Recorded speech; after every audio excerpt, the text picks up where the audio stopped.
Okay, so we've been doing this series of expository study on First Samuel, and I attend the youth service, so I went through the videos on the website to just catch up on what the other speakers had spoken. And if you've been part of this series the last few Sundays, then you will have an idea of the historical context in which this book is written.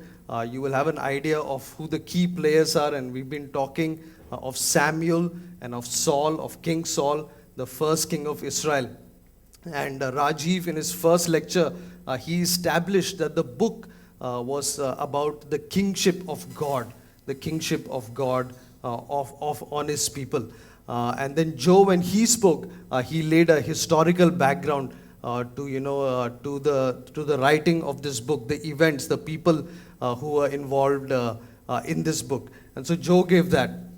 And so we're going to do maybe just a casual summarizing of what's happened so far, just the story, not going into the maps or the historical details, but just summarizing, just to rejig our memories to what's happened so far in this book. Today we're going to discuss chapters 12 and chapters 13. Chapters 12 and 13 of 1 Samuel. So we're going to see what's happened so far in the first 11 chapters of 1 Samuel. Right, so Hannah, the scene starts with just a small family. There's a man, Elkanah, has two wives. His second wife, Hannah, is childless. So she's praying for a child, and then she's answered by God, and her child, her first son, he's called Samuel.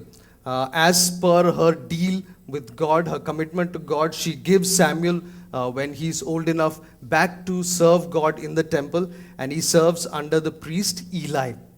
Right?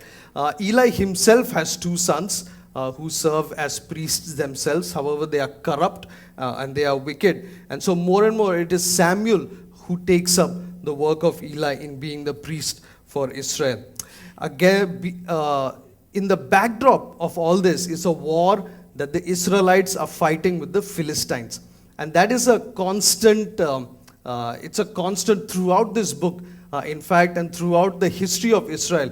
That they're constantly at war with many nations, but in particularly with the Philistines.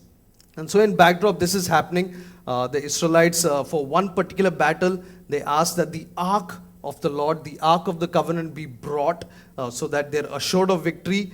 Guess what happens? They lose, and then the ark itself gets captured, and then the Philistines are holding that ark.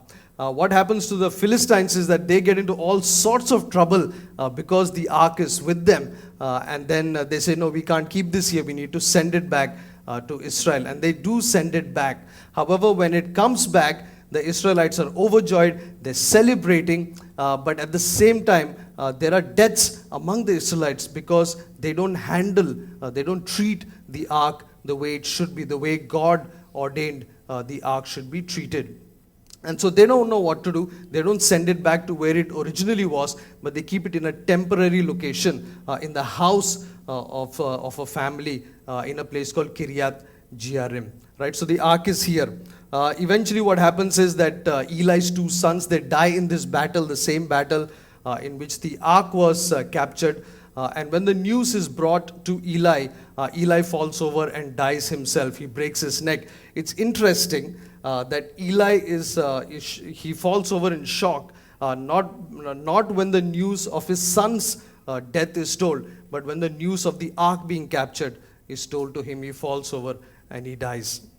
And so Samuel is established as prophet over Israel. Samuel is established as prophet over Israel. God speaks through Samuel to his people. That's what has happened. Also, what happens in the more recent chapters, and what you would have covered last Sunday and the Sunday before that, is that the people once again grow impatient. They're again being hard pressed by enemies on all sides, and they demand a king. And they tell Samuel, this prophet business is enough. We want a king like everybody else, and who will fight for us and who will protect us. So Samuel then anoints Saul to be that king. Saul, in the first few days after he is anointed king, immediately sees the work of God in his life. He sees miracles, he prophesies, he in fact goes into battle, and he wins his first battle, with a huge victory for Saul. This is what has happened so far in this book. This is what has happened so far in this book. Just to give you one more thing that has happened as a backdrop, Samuel had told Saul to go to a place called Gilgal. He anoints him, he speaks to him, and he instructs him, go to Gilgal, and on the 6th day from today, I will come there to you, and I will offer sacrifice. Okay? I will offer sacrifice. We'll offer it together, but it will happen on the 6th day. So wait for me there at Gilgal. So that is just another thing. And in this chapter, in chapter 12 as we begin, Samuel is giving almost his farewell speech to Israel. He's appointed a king, and he's saying, my time as a prophet, or, as the primary leader of you as a people is coming to an end. So he's giving a farewell speech of sorts in chapter 12. We will read this chapter. Before that, let's just close our eyes and pray. Father, we just thank you for what you have prepared for us today, Lord. And as we read your word, and as you speak through me, Lord, I pray, Lord, that you will feed us what we need today. Each one of us sitting in our seats, and uniquely our situations and where we are currently. And I believe, O Lord, that your word will become alive to us, and that you will speak from your heart to our hearts in the situations we are in right now, Lord. So we pray, Lord, that you will become alive, that Holy Spirit, you are here with us, and you will bring this word alive to us, Father. In Jesus' name, amen. Let's read chapter 12. The chapters are slightly long, but I believe, like Joe said, that there is a blessing in just reading the scripture itself. And there is sometimes God will speak directly to us from the scripture itself. Chapter 12. Samuel said to all Israel, I have listened to everything you said to me, and have set a king over you. Now you have a king as your leader. As for me, I am old and gray, and my sons are here with me. I have been your leader from my youth until this day. Here I stand. Testify against me in the presence of the Lord and his anointed. Whose ox have I taken? Whose donkey have I taken? Whom have I cheated?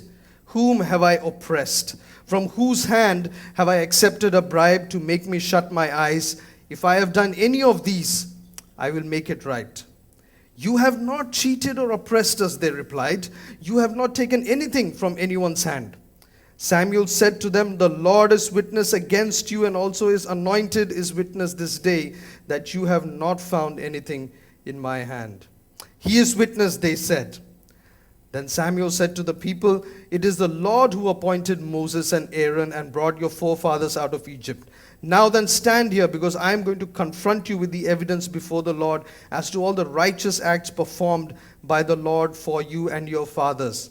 After Jacob entered Egypt, they cried to the Lord for help, and the Lord sent Moses and Aaron, who brought your forefathers out of Egypt and settled them in this place. But they forgot the Lord their God, so he sold them into the hands of Sisera, the commander of the army of Hazor, and into the hands of the Philistines and the king of Moab, who fought against them. They cried out to the Lord and said, we have sinned, we have forsaken the Lord, and served the Baals and the Ashtoreths. But now deliver us from the hands of our enemies, and we will serve you. Then the Lord sent Jerubbaal, Barak, Jephthah, and Samuel, and he delivered you from the hands of your enemies on every side, so that you lived securely. But when you saw Nahash, king of the Ammonites, was moving against you, you said to me, now we want a king to rule over us, even though the Lord your God was your king. Now here is the king you have chosen, the one you asked for. See, the Lord has set a king over you. If you fear the Lord and serve and obey him, and do not rebel against his commands, and if both you and the king who reigns over you follow the Lord your God, good. But if you do not obey the Lord, and if you rebel against his commands, His hand will be against you as it was against your fathers. Now then stand still and see this great thing the Lord is about to do before your eyes. Is it not the wheat harvest now? I will call upon the Lord to send thunder and rain, and you will realize what an evil thing you did in the eyes of the Lord when you asked for a king. Then Samuel called upon the Lord, and the same day the Lord sent thunder and rain. So all the people stood in awe of the Lord and of Samuel. The people all said to Samuel, "Pray to the Lord your God for your servants, so that we will not die, for we have added to all our other sins the evil of asking for a king." "Do not be afraid," Samuel replied. "You have done all this evil. Yet do not turn away from the Lord, but serve the Lord with all your heart. Do not turn away after useless idols. They can do you no good, nor can they rescue you, because they are useless. For the sake of his great name, the Lord will not reject his people, because the Lord was pleased to make you his own. As for me, far be it from me that I should sin against the Lord by failing to pray for you, and I will teach you the way that is good and right. But be sure to fear the Lord and serve him faithfully with all your heart. Consider what great things he has done for you. Yet, if you persist in doing evil, both you and your king will be swept away." What does Samuel do here? He reminds the Israelites that he has never wronged them. So he's setting the stage, saying, "Look, have I ever done anything wrong to you?" And they say, "No." He reminds them of God's faithfulness. He says, "Look, has God ever wronged you? Has God ever, not come through for you when you needed him?" And they say, and he gives them evidence to show that that is not true. He reminds them that God, despite their unfaithfulness, has been faithful to even forgive and to take them back. And then he shows them the error in them asking for a king. He reminds them that the king has been chosen by them. If you read the scripture carefully, it says, "Here is the king you wanted. Here is the king you wanted. This is the king you were asking for." And then he calls for God's punishment upon them. But then he ends by again reminding them of God's forgiveness and his faithfulness, saying, "Yes, you have sinned. This has happened before. But yet God is willing to, forgive you, to take you back and to restore you, if not for nothing, then for his own name's sake, because he has chosen you as his people." Samuel does something that is very common in through the history of the Israelites. He recollects the goodness of God. If you read the scriptures, in so many places, right from the time of Moses, and when Moses brought the Israelites out of Egypt, and as Israelites are prone to do, and I believe they're a reflection of all of us, they immediately start complaining. And then Moses says, "Remember God, the God who brought you out of Egypt." The God who brought you out of Egypt. That itself was such a miraculous and a tremendous thing. He's saying, remember this God, the God who brought you out of Egypt. Then when they enter into the promised land, and then, thereafter, they're reminded that remember God who brought you out of Egypt and into the land that he swore to your forefathers. And then, so on and so forth. And so throughout the history of Israel, there is a cycle of his people forgetting him and then being reminded about the goodness of God. The thing about God is that he is unchanging, right? He is unchanging. Unlike us, it doesn't make sense sometimes for us to remind ourselves of the goodness of someone else, because we say, people change. He used to be like this, but now he's like this. I remember, the days he was very humble. He was a nice guy. Used to call me every week. Now he barely remembers me, So people change. So there's not much point in, reminding ourselves of the goodness of each other, because we can change. We are varying. In fact, we can change almost on a daily basis. There is, no consistency in, who we are. But God is not like that. And that's why it makes sense to remind ourselves of God. Because God doesn't change. But it's not something that we remember. And so there is a discipline in reminding yourself. While we know this in our head, that God doesn't change, we immediately doubt God when our situation changes, or as time goes by. So God has done something for us. He's healed me of maybe a particular illness I was going through. By the time I hit the next illness, I've forgotten all about it, and I'm thinking, oh, is God going to heal me of this illness? I'm not sure. As if God changed, or has the illness changed? But really, I mean, it's the same God.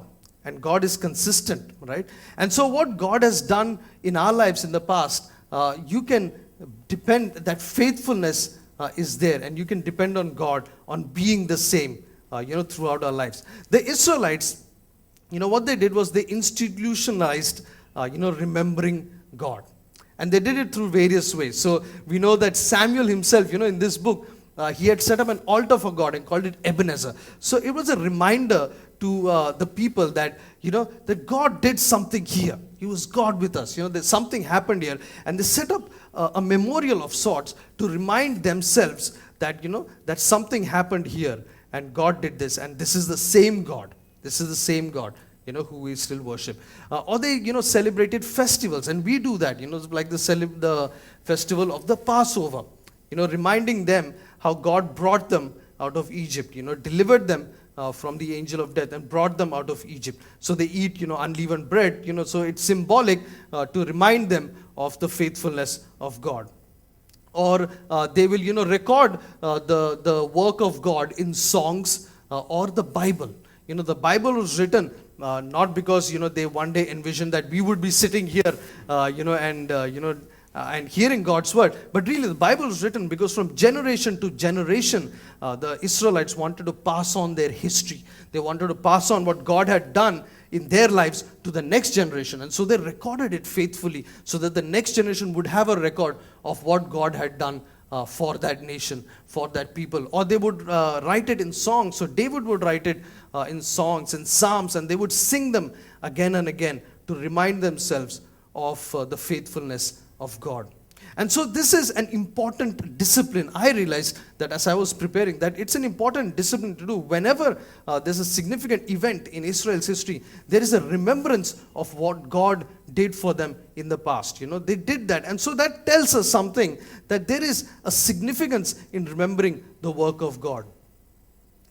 How do I dwell upon the work of God in my life is a question I ask myself. And this is the first thing, in your notes for you to fill. And it forced me to think that, and I realized I've been procrastinating on certain things, about, just journaling what God is doing in my life, just kind of recording it somewhere so that I can recollect, and it's not just my life, it could be the work of God I've seen in my life. It could be, and these are blanks that you can fill for yourself. They could be different to, what I'm showing you. These are the things that for me, I've seen the work of God in my life. I've seen the work of God in the lives of my family members, and I've seen the work of God at work. I've seen the work of God in church, and in the people of church. And so I thought, where is this information, and then the next time when, a similar thing happens in my life, what am I going to refer to remind myself of, what God had done in the past? And so that forced me to think. And we also, would like to think that what am I going to do as a discipline to remind myself? Okay, I've recorded it, it's in some place, but what am I going to do to remind myself of the faithfulness of God? So just like festivals, I don't know. These are symbolic. These are not rules or, things that you must start doing. But even as symbolic, like what are we doing, to remind ourselves of God's faithfulness in our life? So is there a particular event that you would want to celebrate the anniversary, or particular days that you would want to recall when God has, come through in your life, and you want to record that and you want to remind yourself of that periodically? I don't know, on your phone, on a calendar, annually, or whatever it is. But would you want to do that to remind yourself of the faithfulness of God in your life? Do we record this? Do we tell our stories? And as I was thinking about this, and I was thinking, I would want to tell my daughter as she's growing up, not just stories from the Bible, but, real stories that have happened to me and with my wife of, how God has worked in our lives. So it's not just something that's happened 2,000 or 4,000 years ago, but my daughter should be able to hear stories of how God has worked, even in the 10, 15 years that she's, in her parents' life, in the lives of, her parents' friends. And I want to be able to tell that to my daughter. So it's real and it's live, alive to her as well. So do we do this? Because when the Israelites were doing this, they were not doing it as a mandate to transfer history. They were doing it as a real life story, So they were telling their children that, I was there when God parted the Red Sea. I was there in the desert when God was there as a pillar of fire. I was there when the walls of Jericho fell down. And for the child hearing this, it's a real life story. And I'm sure all of us, if we have a real relationship with Jesus, we have these stories. But maybe we've not thought too much about them. Maybe we've not recorded them, and maybe, we've not thought them worth repeating to, our loved ones. But maybe they are worth repeating just to make God alive in the lives of the people around us as well. So I was challenged, to really, get serious about this discipline of, recording the works of God in my life and also telling them to those around me. I've also put singing there. I'm not sure if all of us have the skill to write songs, but what happens sometimes, when you're singing a worship song, and it so connects with, an experience in your own life. And you think, wow, and the words of the song are exactly what you are feeling or exactly what you have gone through. And, those become, your bookmarked songs. Those are the songs you fold a page in that song when you want to go back to those songs, because the songwriter has, he's resonated with something that has happened deep inside you as well. And so we might not be able to write our own songs, although I think we should try. But, there are songs that are already there that remind us of the goodness of God in our life. So that's something we can do as well, right? Moving on, and just to think about, what happens if we don't remind ourselves of the goodness of God. What happens if we don't remind ourselves? And all you have to do is look at the lives of the Israelites to know, what happens when we don't, remind ourselves. So you become anxious. You come to a situation which is maybe the 10th time you've been in a similar situation, or maybe it's a new situation, but you become anxious. Maybe you become, troubled. There's no peace, and then you might become desperate. You might become easily swayed in such a situation because you don't remember the goodness or the unchanging nature of God, and then you're in this situation, and to you it's all new, and you just, you're easily swayed by your situation or by your circumstance, and then you're tempted perhaps to replace God with another solution.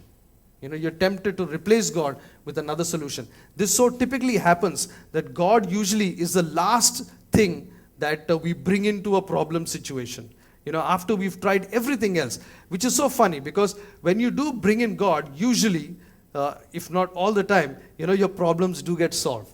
So you would think that the next time you're in a problem, that God would be the first thing you would apply to that situation. But again, you go through the same cycle of trying everything else and then God, because we forget the faithfulness of God in our lives. We forget how God has come through. So, we will go for something tangible, something that, that is visible to us, that, something that we can hold. We will go something that can give us like results like this. I'm going to pray, but I don't know what God has on his mind or when he's going to, do what he wants to do.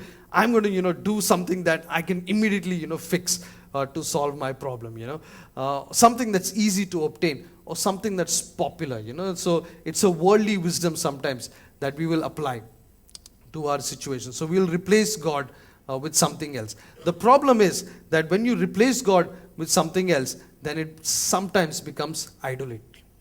Right? When you replace God with something else and make that the object of your service, then that becomes idolatry.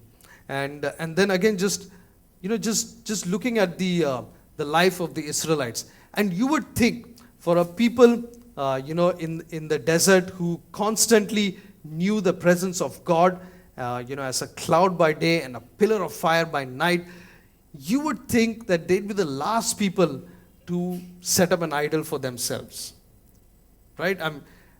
Who would do that, right? If you were in that place, seeing God And they were at the foot of a mountain when their leader, Moses, was on that mountain receiving from God the commandments of God.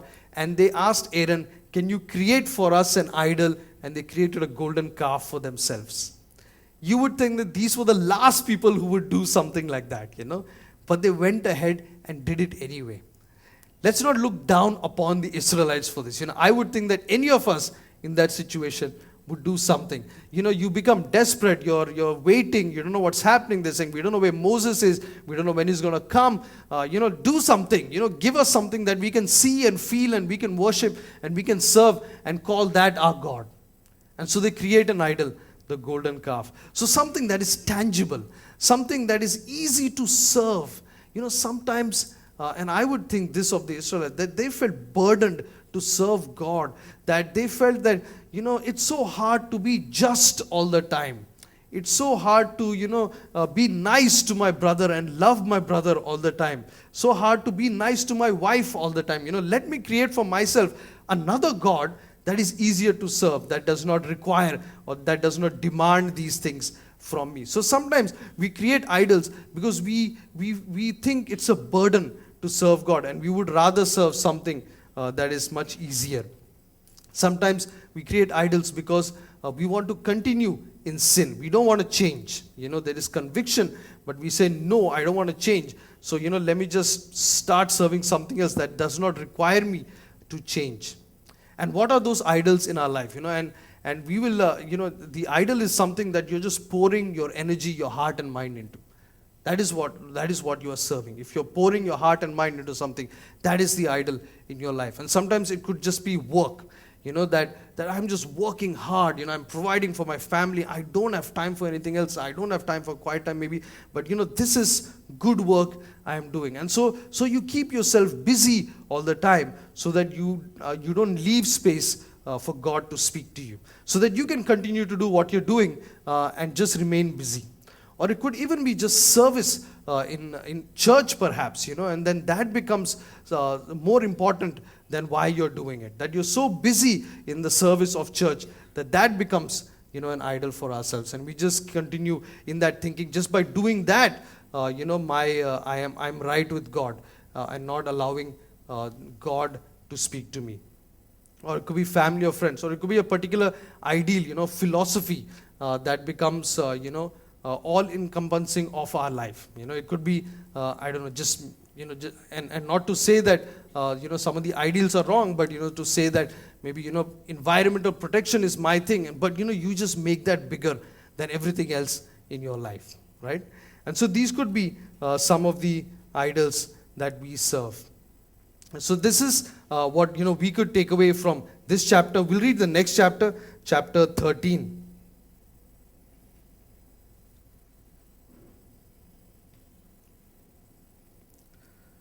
Saul was 30 years old when he became king, and he reigned over Israel for 42 years. Saul chose 3,000 men from Israel. 2,000 were with him at Michmash in the hill country of Bethel, and 1,000 were with Jonathan at Gibeah in Benjamin. The rest of the men he sent back to their homes. Jonathan attacked the Philistine outpost at Gibeah, and the Philistines heard about it. Then Saul had the trumpet blown throughout the land and said, "Let the Hebrews hear." So all Israel heard the news. Saul has attacked the Philistine outpost, and now Israel has become an offense to the Philistines, and the people were summoned to join Saul at Gilgal. The Philistines assembled to fight Israel with 3,000 chariots, 6,000 charioteers as soldiers, and soldiers as numerous as the sand on the seashore. They went up and camped at Michmash east of Beth Aven. When the men of Israel saw that the situation was critical and that their army was hard pressed, they hid in caves and thickets among the rocks and in pits and cisterns. Some Hebrews even crossed the Jordan to the land of Gad and Gilead. Saul remained at Gilgal, and all the troops with him were quaking with fear. He waited for 7 days, the time set by Samuel, but men began to scatter. So he said, "Bring me the burnt offering and the fellowship offerings."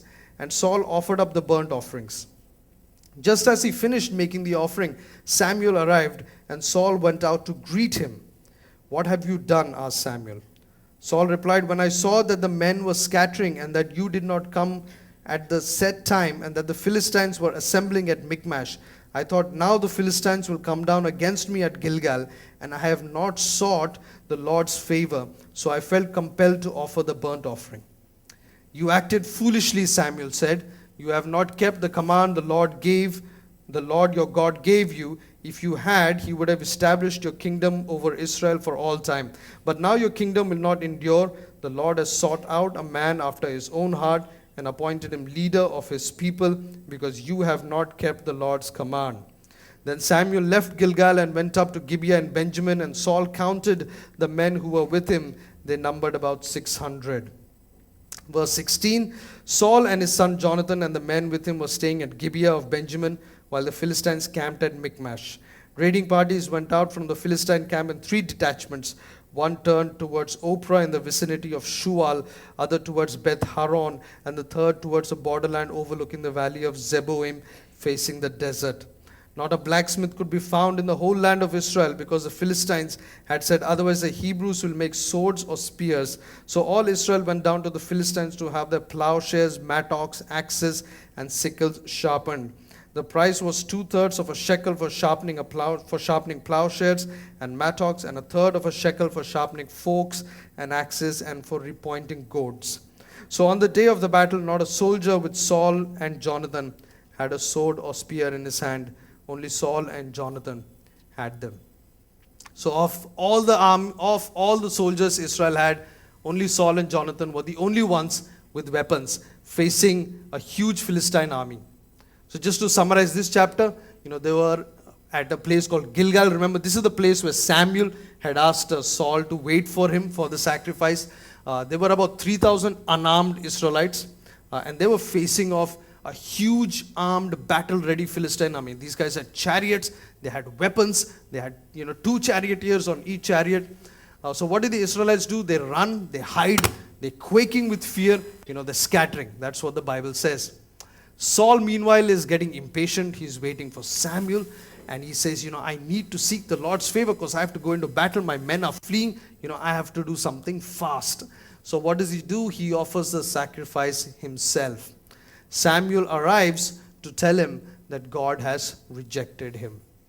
This is the 6th day from the anointing of Saul.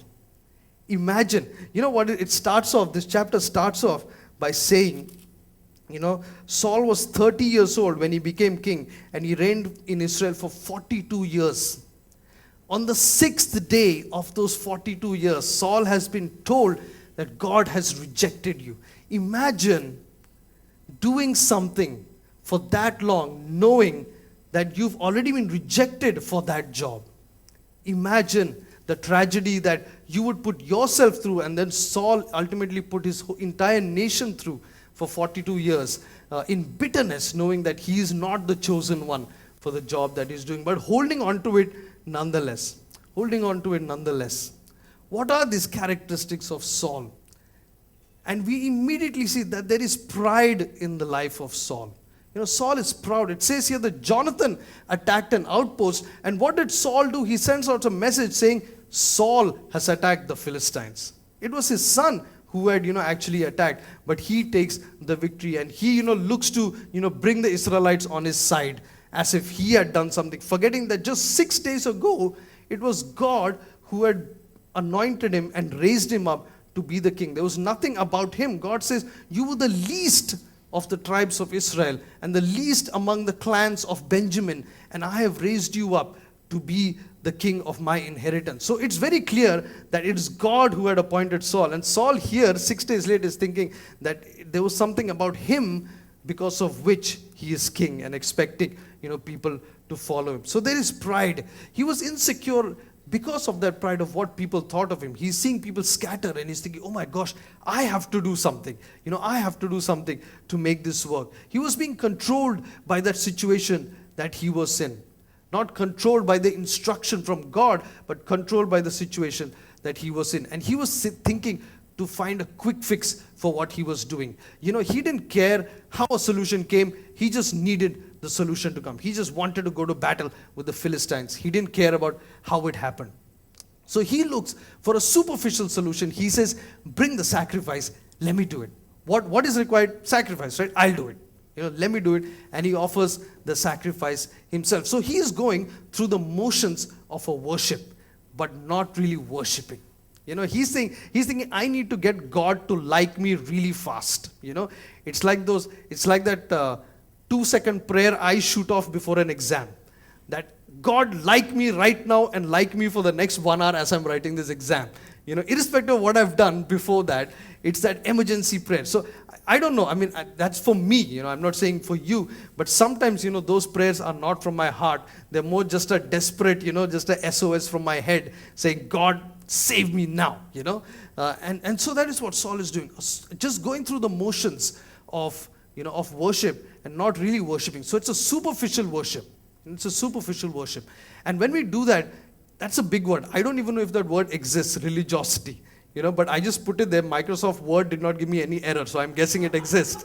So, but I think I've heard it somewhere. But, that's what religion is. Religion is going through the motions of worship, without the heart of worship itself, So you can come, I can come to church and I can sing and I can, maybe even take Holy Communion and, and I can do all those things for, to make myself feel good. So sometimes it's, just to calm the anxiety in me. Aaj Sunday hai, I feel I should go to church because, from my childhood, we've always gone to church on a Sunday. So if I don't go to church on Sunday, I feel something.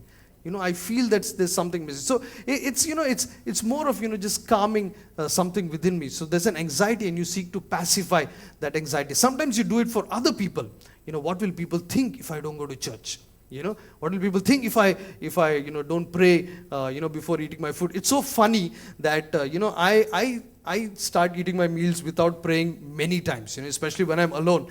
But when I'm with a Christian brother or a sister, I think, we should pray before we eat, just, I don't know why. You just feel that pressure that, because I'm with a Christian friend, I should pray before I eat. But there are lots of times, I'm at a McDonald's or I'm at a KFC and I just dive into that meal and, halfway through my chicken, I'm thinking, oh Lord, thank you for this, And so, sometimes you do it, as just going through the motion of just that, but not really a heart of worship itself. Sometimes you do it to pacify God. Like I said, you think, yesterday's exam didn't go too well. I think God is not too happy with me.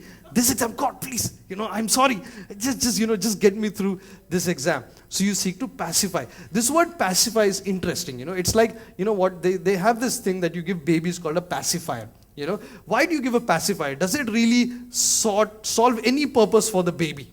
No. The baby is cranky because he or she wants to eat or drink something, wants to play or just wants attention or, just wants something. You can't give that thing. So in place of that, you give a pacifier saying, chew on this for a while, and just don't bother me, So you give that to it. So pacifying is always, it's a distraction. It's not the real thing. It's something you give in lieu of the real thing just to calm that situation. So there is no real satisfaction. There is a pacification. And so what we're saying here is that worship should be with the heart of satisfying God and satisfying ourselves. What has God made us for? Is to satisfy that need for love and for worship. But many times we go into just pacifying. Let me just take care of this situation right now. And then I'll think about the satisfaction later. So our aim, when we're in worship, is there a satisfaction or is it just a pacification? So why do I worship God is a question, we want to ask ourselves and put in that blank. Am I doing it just out of a need to just make myself feel good or, because if I don't, I don't know what my, wife or parents are going to think about me, or am I doing it because I want to, have a heart-to-heart conversation with God? Is that my aim? To satisfy what God has created me for, and then to meet God, and to give unto God what He's expecting from me. We see that in this chapter that there's also, it's very interesting that when Samuel comes to Saul and tells him, you have been rejected, if you read later on, there is nothing Saul does. Saul doesn't say, I'm sorry. Or Saul doesn't say, look, I messed up. This is not how it should have been. What can I do about it? There's nothing Saul does. Saul just goes on as if nothing happened, and he goes to war. He doesn't even ask Samuel to stay back, or, to say, okay, now can you make the sacrifice, or can you intervene on behalf of me to God? There is no, Saul just doesn't do anything. So there is, it's very funny because Saul sinned. Samuel comes to him to convict him of his sin.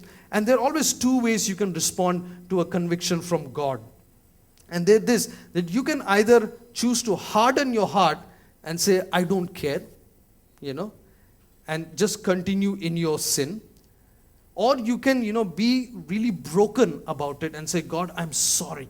You have convicted me, I've sinned, I'm convicted, and I'm sorry. And there's a brokenness that you bring to God. When you harden your heart, and we see this, and the references there are Saul himself, or the kingdom of Israel. So many times when God spoke to them, and they hardened themselves, and they said, no, we will not worship God. Or if you read the first chapter of Romans, and Paul says that, when the people, they suppressed the knowledge of God, he gave them over to their lustful ambitions. So what God does sometimes when you harden your hearts is to give you over to your own devices, saying, fine, do what you want. That is, I think, in my life, and I tell God this, that, do whatever you want with me. Punish me as much as you want, but never leave me to my own devices. That is the worst thing I think that can happen, that God gives up on you. Says, fine, do what you want, and that is the worst thing that can happen.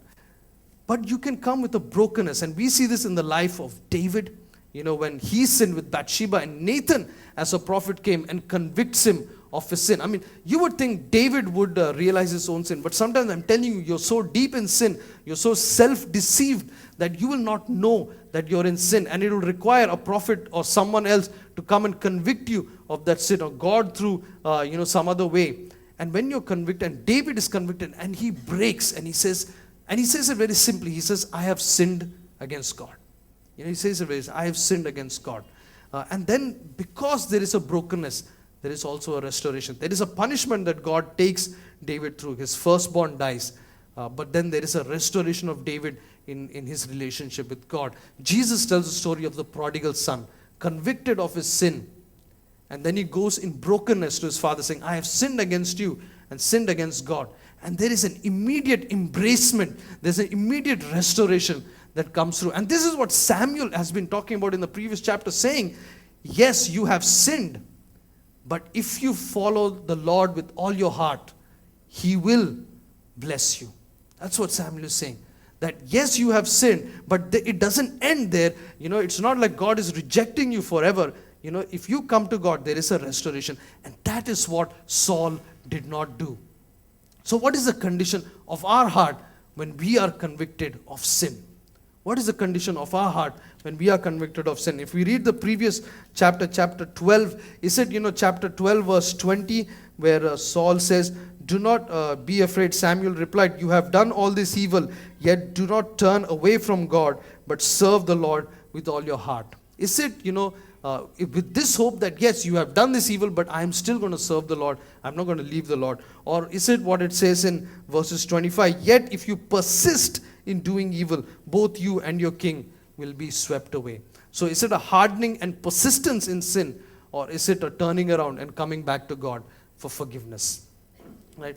So we see that that is an option that Saul did not take. What else did Saul do? He rejected the authority of Samuel over him. And this is interesting again, because like I said, even David required a Nathan to come to him, to convict him of sin. So sometimes you need an outside voice to come and speak to you. So Saul rejected Samuel's prayer. Remember, Samuel said, far be it from me if I'm not going to pray for you.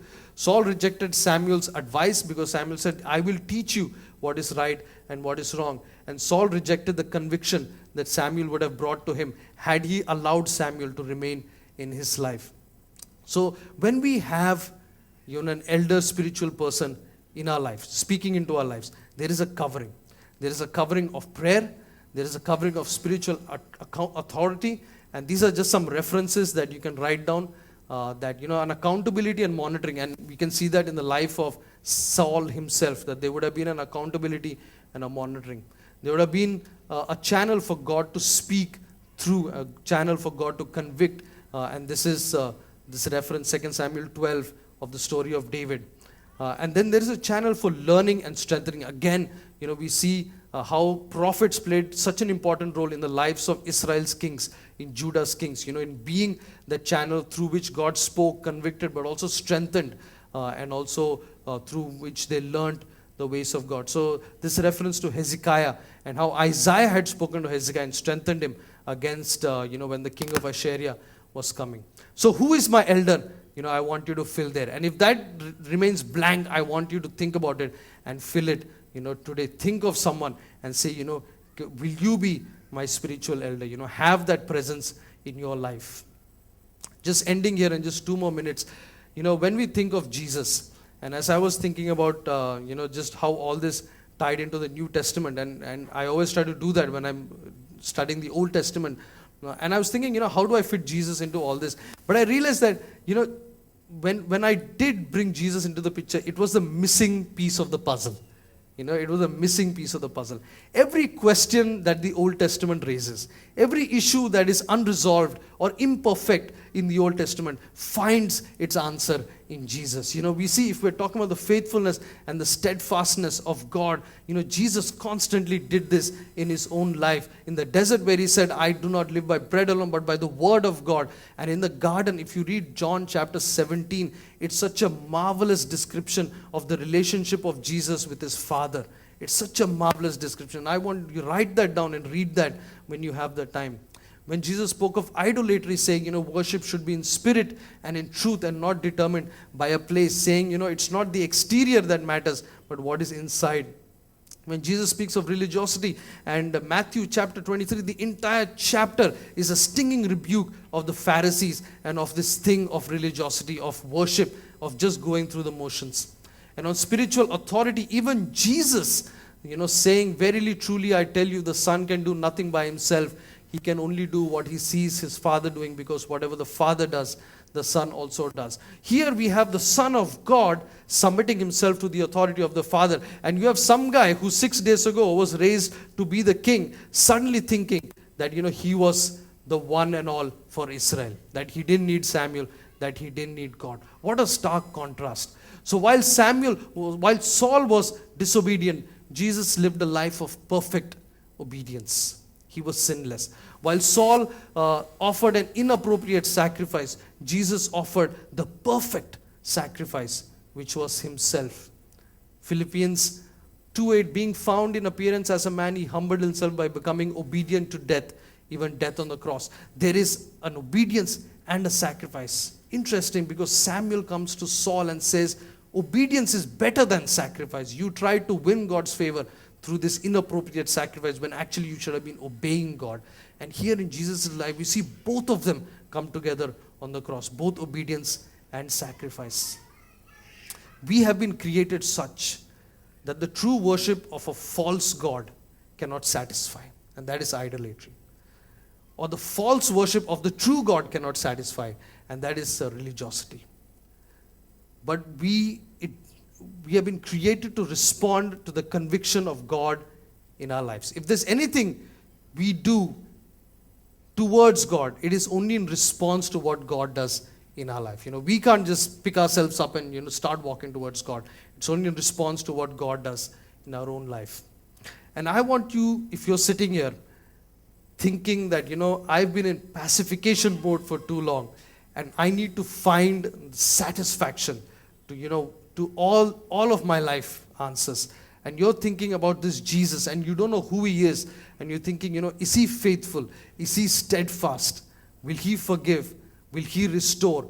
And if you can feel the tug of God on your heart, and you would like to respond, then I want you to just maybe just stand and just speak to God. Just speak to God in response to what God is doing in your life. If you're like that, I'll just ask the worship team, and we'll just end with the song. We just pray, and I believe that God is speaking to some of us, if not to all of us. Either we have forgotten the ways of God and followed our own ways, or today is the first time we're speaking to this God called Jesus, and we're saying, Lord, are you the one who would satisfy my life and satisfy the reason for which I've been created?